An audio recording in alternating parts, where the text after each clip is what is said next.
ఏది పడితే ఎలా పడితే మాట్లాడతాం. నేను దాన్ని ఇంకోలా చెప్తాను యాక్చువల్గా. బట్టలు వేసుకుంటే వేసుకోమా, జంతువులు వేసుకుంటాయా? నా ఇష్టం మాట్లాడతానంటే బుద్ధి లేదా? అసలు నా నీకు బుద్ధి లేదన్న పదం కూడా వాడకూడదు.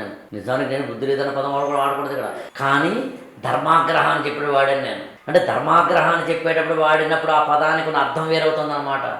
చిన్నపిల్లల దగ్గరికి వెళ్ళినప్పుడు మనం బుద్ధి లేదాము, బుద్ధి అసలు లేదాము, అక్కడ ఎక్స్ప్రెషన్ వేరవుతుంది. ఆ ఎక్స్ప్రెషన్స్ ఎప్పుడు ఎక్కడ ఎలా జరుగుతుందని తెలుసుకోవడం. అందుకని సంస్కారవంతమైన భాష, అర్థవంతమైన పదం, ఏది నేను చెబితే అక్కడ అది ఎక్స్ప్రెషన్కి వీలవుతుందో ఆ పదం. అంటే నేను చెప్పాల్సిన అదే చెప్పవచ్చాను. అంటే ఎంత సంస్కారహీనమైన భాష చెప్పడానికి కూడా ఆ పదాన్ని ఇక్కడ నేను చెప్పలేకపోతున్నానంటే ఊహించు. బుద్ధి లేదనే పదం చెప్పడం కూడా నిజానికి సంస్కారహీనమైనదని చెబుతూ చెప్తున్నానంటే ఊహించు. యాక్చువల్గా ఇప్పుడు చెప్పు, పదజాలం దగ్గర ఎంత జాగ్రత్తగా ఉండాలి. అందుకని బట్టలు వేసుకుంటున్నప్పుడు, పచ్చి మాంసం తినటం లేదన్నప్పుడు, కింద పడిపోయిన పండుని నోట్లో పెట్టుకోవట్లేదు అన్నప్పుడు, బురదలో దొరలట్లేదు అన్నప్పుడు, నువ్వు మనిషి అయినప్పుడు భాష కూడా మనిషితనంతో ఉండాలి. అందుకని నేను ఒకటే మాట ఏం చెప్తానంటే, లూజ్ అని కుదరదు.